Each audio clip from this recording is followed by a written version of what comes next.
Hi everyone. ഖത്തറിനെതിരെ Iraq ഒരു missile ആക്രമണം നടത്തിയിരിക്കുന്നു. ഖത്തർ സമയം ഇന്നലെ വൈകിട്ട് 7:30 ഒരു മിസൈൽ ആക്രമണം ഇറാന്റെ ഭാഗത്തുനിന്നും ഉണ്ടായിരിക്കുന്നത്. ഇറാൻ വലിയ രീതിയിലുള്ള ഒരു മിസൈൽ ആക്രമണം ഖത്തറിൽ നടത്തിയെന്ന് തന്നെയാണ് പുറത്തുവരുന്ന വീഡിയോകളിൽ നിന്നും മനസ്സിലാക്കാൻ സാധിക്കുന്നത്. നമ്മൾ സ്ക്രീനിൽ കാണുന്നത് പോലെ വലിയ രീതിയിലുള്ള ഒരു അറ്റാക്കാണ് ഖത്തറിലെ അമേരിക്കൻ എയർബേസിന് നേരെ ഉണ്ടായിരിക്കുന്നത്. വലിയ രീതിയിലുള്ള നാശനഷ്ടങ്ങൾ ഉണ്ടായി എന്നാണ് അറിയാൻ സാധിക്കുന്നത്. ഈ ഒരു ആക്രമണത്തിനെതിരെ മിഡിൽ ഈസ്റ്റിൽ നിന്നും വലിയ രീതിയിലുള്ള പ്രതിഷേധമാണ് ഉയർന്നത്.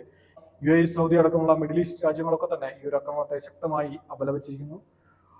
പക്ഷേ ഇറാന്റെ വിശദീകരണം ഇത് ഖത്തറിനെതിരായ ഒരു ആക്രമണമല്ല, ഖത്തർ അടുത്ത സുഹൃത്തുക്കളാണ്, അതുകൊണ്ട് തന്നെ ഇതിനെ അമേരിക്കക്കെതിരായിട്ടുള്ള ഒരു ആക്രമണമായി കാണണം എന്നാണ് ഇറാന്റെ വിശദീകരണം.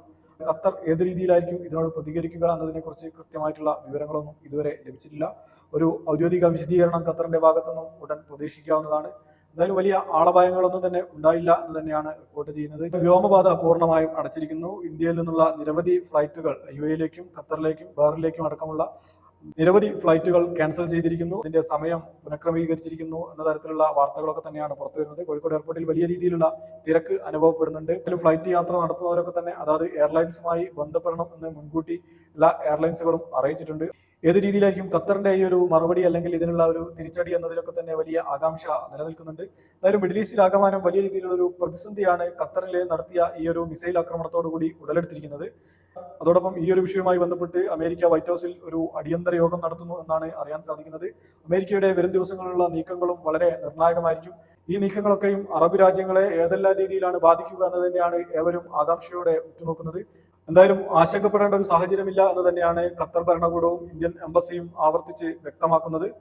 പക്ഷേ ഈ ഒരു മിസൈൽ ആക്രമണം നടന്ന ഇന്നലെ വൈകിട്ട് 7:30 വലിയ രീതിയിലുള്ള ഒരു ആശങ്കയും ആശയക്കുഴപ്പവും പ്രവാസികൾക്കിടയിൽ ഉണ്ടായിരുന്നു.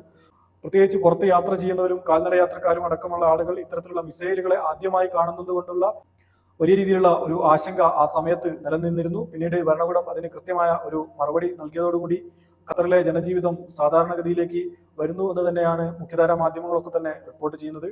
എന്തായാലും വരും ദിവസങ്ങൾ ഇതിന്റെ തുടർചലനങ്ങൾ കാത്തിരുന്ന് കാണാം.